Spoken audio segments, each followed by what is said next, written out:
Today, I want to talk about something called positive affect.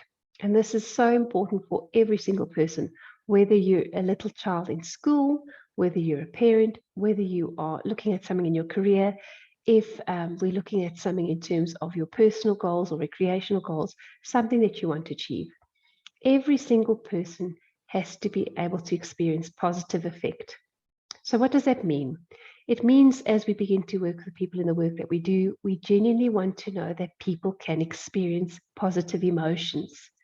Positive emotions are really the wheel that gets everything turning. As I bring more meaning to events in my life, as I perceive things that are happening, so my thoughts spark an emotion. And as I attach emotion to my thoughts, I color my world. But not only do I color my world, I truly begin to add energy, which is emotion being energy, emotion. I add energy to that, what I am thinking.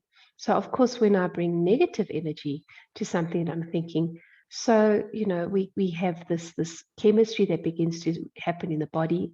I tend to respond in a more negative way. I could go into something called a learning profile or stress profile, basal profile. But if I start adding my positive, happy feelings, of course, I encourage different chemical reactions within the brain and body.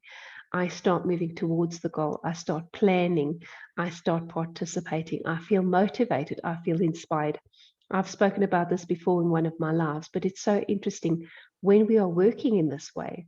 It doesn't matter how much energy we're using up, because there never seems to be a deficit of energy if we are truly in line with something that we're genuinely excited about. It's like a well that keeps tuning more and more up, and I end up spending many hours on things and then looking at the clock and going, wow, so many hours have passed because I am enjoying what I'm doing. And of course, it is, it's a different reaction to, as I say, a negative one. So this is so important when we talk about something called a learning flow in our work. And the learning flow is so important to understand. So we see it as a lazy 8, which is your 8 witches fallen over. And we've got these two sides to it. The one side of the lazy 8 is the side where we feel safe, where we know things, where things are part of our experience, a part of who we are. This is the side where we've also got behavioral patterns and our habits, and it's everything that's in place to support me. When this is in place and I feel safe, I can move along to the other side of the lazy 8, where I take a risk and I begin to take on new things, new learning, developing skills, developing life skills. And so that can be quite scary. It also means as I delve into that side, as I take on these new learning experiences, as I become more familiar with them, I can then return to the side of the known as it becomes a part of my experience. And so I love this lazy 8 because I never see it as a flat lazy 8, but rather as this 3D lazy 8 that's getting built up on as I learn things, make them a part of my experience, and then move on again to learn and grow new things in my life. The big problem what we have is it's very comfortable on the side where we've got the known, where we've got things that are in place, where we feel safe. And in a world that increases to make us feel unsafe, many people tend to cling to the side. We tend to stay in the safe zone, trying to just work with what it is that we know, especially as we get older and life gets more busy. There's so much else to worry about. And so if we can just within our career, within our personal lives, stick to the one side. The problem is that we are literally wandering around our desert. We are just circling and circling and circling. And while it's safe and while it's comfortable, it most definitely can be boring and frustrating. The tipping point comes though when I'm ready to let go of some of that stuff on that side and take that risk into the new and the unknown. And many adults don't like to say this, but just as children are, we are quite nervous of the unknown, the unpredictable, the things that we haven't quite developed a way in which to react to it yet. And so, yes, we rather hold back so often than move forward. This is the time we're feeling stuck because mentally we genuinely are. We are circling and circling and circling the safe zone, and we are not adding any challenge and risk to our life. And so when we get to the point where we just no longer can take the mundane, take feeling stuck, when we are ready to let go of the devil that we know for the God that we don't, that is the point where we genuinely can work with our clients. This is when we're ready to take the risk, to let go of instant gratification and the good things that we get in the comfort zone, the good feelings, to be a little bit nervous, to hold off on a little bit of stuff so that we give ourselves the space to develop. We give the self permission to feel a bit vulnerable. So positive effect is so important in this work, because what does it do for me and my clients?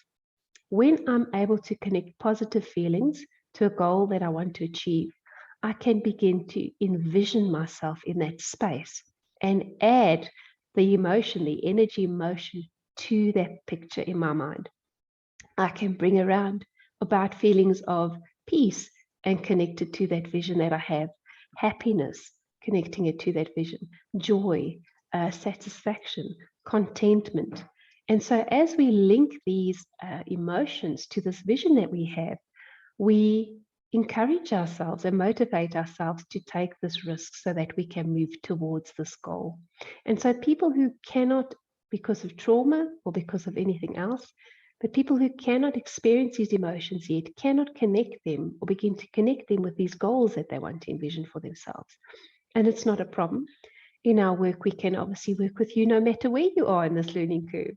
And so wherever you find yourself along this lazy 8, whether it be stuck in that comfort zone or stuck on something that you can't move past, a trauma, we can definitely, through the use of the body and movement and noticing, we can challenge whatever beliefs and values, core values you've got there that might be holding you back. If you're on the side where you're ready to take that step, we can, of course, assist you in helping you take that step with that goal, helping you visualize it, helping you put it in a place in your mind. It's so wonderful to know that, visualization is so powerful. And many of the athletes know this, that in actual fact, when they're not busy practicing, take time to sit in a quiet space and visualize doing the actual move. And science has shown us, as they do so, the same areas of the brain light up as if they were actually physically doing this. And so as we envision things, we actually allow our mind to practice or do what it is that we wanted to do, to start putting in place the things we need to be in place for us to accomplish this goal, or get over this challenge. So really, really powerful stuff. What I am doing, and something just to put out there, is we've got a newsletter coming up very soon in April, so please take a look for this. And as part of this newsletter, a free gift to all those who subscribe is a goal journal that you will receive. And this goal journal will take you through this process where you can start looking at where am I stuck, what is it that I want, and start challenging what is keeping me back, what am I actually comfortable with. What is my comfort zone made of? What fears are holding me back? And then what resources do I have so that I know as I take this risk, I do have resources within myself. I've got resources within the relationships I find myself. And if I find that I'm stuck, I can reach out for help.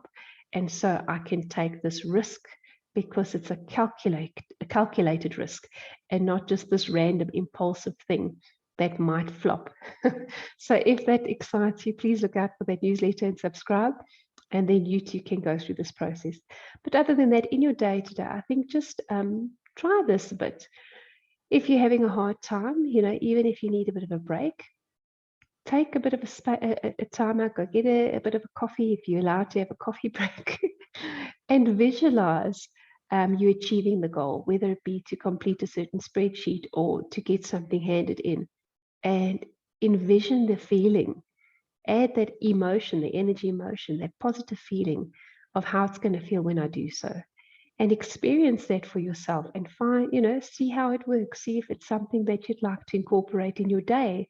And as you try it with your smaller goals and have success, I bet you're going to be encouraged to do it with the bigger ones.